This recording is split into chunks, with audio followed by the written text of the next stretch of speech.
আজকে আমার কাজিনের বিয়ে, আর কাজিনের বিয়েতে আমাদের এইখানে যে রীতিগুলো হচ্ছে, রীতি রেওয়াজগুলো সবগুলোই করে নিচ্ছে।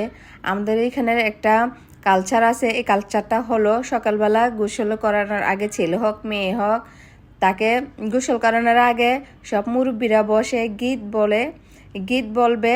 তারপর এইখানে মাথায় এই যে তেল দিয়ে পানি দিয়ে প্রথমে একটা কি মানে একটা রীতি আছে, ওইটা করে নিছে। তারপর এইখানে ছেলের মা সাতটা মানে দিতে হয়, আমি জানি না ওইটা সঠিক, এইগুলো করে নিচ্ছে, সাথে গান বলে নিচ্ছে। মেয়ে হোক ছেলে হোক, আমাদের এইখানের একটা রীতি, সকালবেলা গোসলের আগে এই নিয়মগুলো করে নিতে হয়। তো সব কিছুই করে নিচ্ছে, সাথে গান গেয়ে নিচ্ছে আমার ফুফু, বড় বড় চাচি, তারপর মেজো চাচি, মানে সবাই মিলে খুব আনন্দ হচ্ছে। এই সময়টা অনেক একটা আনন্দের মুহূর্ত বলতে গেলে, খুবই ভালো লাগে এই সময়টাতে। মেয়ে হোক ছেলে হোক সবার ক্ষেত্রে এই রীতিটা রয়েছে।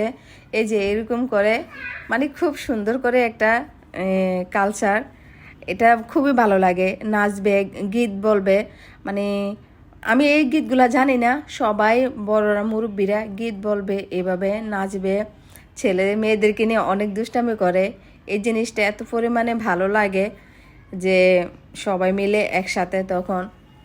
এই যে আমিও একটু ভিডিও করে নিচ্ছি সবার সাথে, এই একটু ধরার কি। এখন ছেলেকে গোসল করানো হচ্ছে, ছেলে এই যে বিয়ের জন্য তৈরি, বরযাত্রী চলে আসছে, এখনও গেট কেউ ধরে নাই, এর জন্য বসে আছে গাড়িতে। আমিও তার ফাঁকে একটু ভিডিও করে নিচ্ছি, একটু পরে নামানো হবে গেট ধরার জন্য।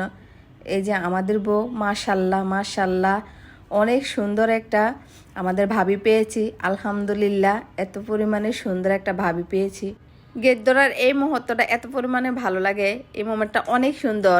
ছেলের পক্ষে মেয়ের পক্ষে উভয় পক্ষে যে মানে তর্ক বিতর্ক হয়, খাওয়াইয়া তাদের দেওয়ানা পাওনাগুলা আদায় করার জন্য যে তর্কগুলা করে, এই জিনিসটা খুবই ভালো লাগে। অনেক সুন্দর একটা মুহূর্ত। ফাইনালি তাদের পাওনা তারা বুঝে ছেলেকে স্টেজে নিয়ে আসলো, তার ফাঁকে আমরা একটু ভিডিও করে নিচ্ছি।